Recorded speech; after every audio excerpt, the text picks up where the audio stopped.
Good morning, everybody. Thank you for coming out to the Phoenix Fire Department Training Academy. This is our annual demonstration of what can go wrong on a day that is supposed to be spent with family and celebrating. This, of course, is the worst case scenario we're going to see here. But a lot of elements go into this. Too much oil in the pan. It's heated up too hot. The turkey is not completely defrosted. You're going to see all of that take place at once. And that's going to represent the worst case scenario of not having everything properly done. We've got a structure here which demonstrates basically a patio. And when we see the largest destruction and the fatalities that spreads into a house fire, it's because they didn't have a place that was out in their yard, free of overhead obstructions. And so what you're going to see here is somebody that would be dropping a turkey in thinking that they've got everything set up, but actually it's a very dangerous endeavor. So what we're going to show you is oil that is too hot, oil that is too high, and a turkey that is not yet completely defrosted. And we're going to show you that it's a structure that you should not ever have a turkey fryer on your patio, under anything that could spread into your home. So we're going to show you what can go wrong, and then we're going to take any of your questions afterwards. So again, we want you to have a safe and happy Thanksgiving with your family. And we're going to show you now exactly how it can go terribly wrong.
Okay, so superheated oil is dangerous on your patio.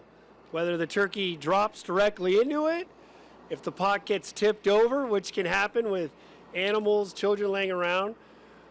So I think the example today, what we saw was the turkey can drop in, it can overflow, the fluid can run on your patio, it then gets superheated by the pot, or your pot can get tipped over for any other reason, with that somebody not paying attention to their surroundings. So the example today, again, what we saw, the turkey dropped in, not an immediate fire.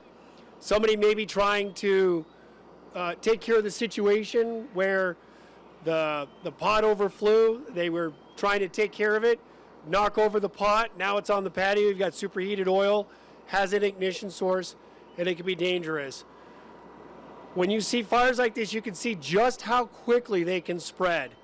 You can see how dangerous that oil is. It's not just limited to that area.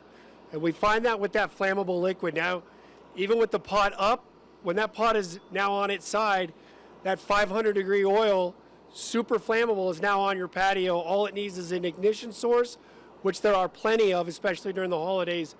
Candles and open fire. Cooking stuff. So again, worst case scenario of what we saw here today.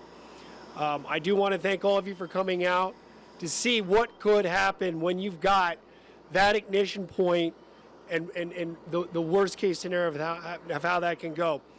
We've got Councilwoman Ann O'Brien here, who is our public safety co-chair, to talk about the necessity for our fire departments. Remember, we're on duty Thanksgiving Day 24/7. We got Dr. Foster here from the burn unit to talk about some of the examples of these tragedies that they see around the holidays, not only limited to Thanksgiving, but this is our big safety push starting from now all the way through the holidays, when we're going to see a lot of activities. And unfortunately, we will get calls similar to this for homes. The statistics are there. They bear it out. Okay, thank you very much. Unfortunately, this time of year, we do see a spike in burn injuries, definitely associated with the holidays and the celebrations of those holidays. And we really encourage people to have situational awareness, to be aware of what you're doing, particularly in the kitchen, particularly with young kids. Watch out for the hot stoves and the ovens. Keep the pans on the stove, on the back burners. Keep the handles turned to the side. Just keep a very close eye on the kids. If you catch fire, stop, drop, and roll. If something gets burned, cool it off. And if you need to, call or come directly to the Arizona Burn Center, Valleywise Health, and we will take care of you. So I think I'll stop there, and I'll just answer any questions that you have. Yeah, unfortunately, most people don't have any concept of how devastating a really big, bad burn is. Most of us associate burns with little burns on the tips of the finger, or hot water scalds that are relatively small. But a large burn injury usually results in a hospitalization of multiple months and rehabilitation of usually years, and often results in scars that do not go away ever, and limitations in function that never get better.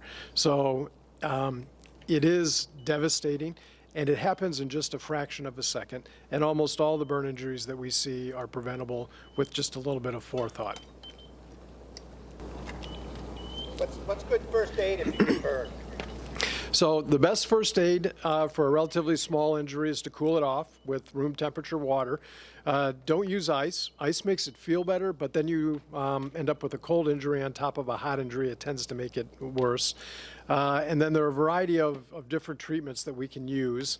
I would encourage you not to use grandma's treatment or get on the internet. Come to the burn center or call the burn center, because a lot of the treatments that are out there are at the very least not helpful, and some of them are actually harmful.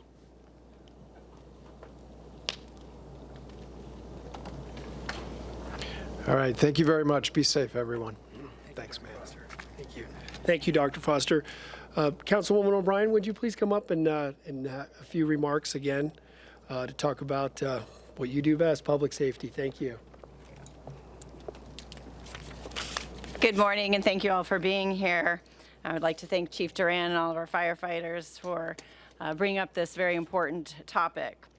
Our Phoenix first responders work 24/7, 365 days a year, including Thanksgiving, to keep our families safe. Thanksgiving is unfortunately the peak day for home cooking fires, with more than 3 times the daily average of these types of fires. Christmas Day and Christmas Eve rank second and third, with both having nearly twice the daily average. Unattended cooking is by far the leading cause in cooking fires and fire deaths. Cooking causes half of all reported home fires and more than 40% of all home fire injuries, and is the second leading cause of deaths in home fires. Remember, do not put water on an oil fire. This holiday season, please keep an eye on your pots and your pans and your turkey fryers. Remember to turn them all off, and if you are not sure if you have, please go back and double check. This may be something that saves not only your home, but your life and the lives of your family. So please be diligent this Thanksgiving so we can all have a wonderful holiday. Thank you again for being here today.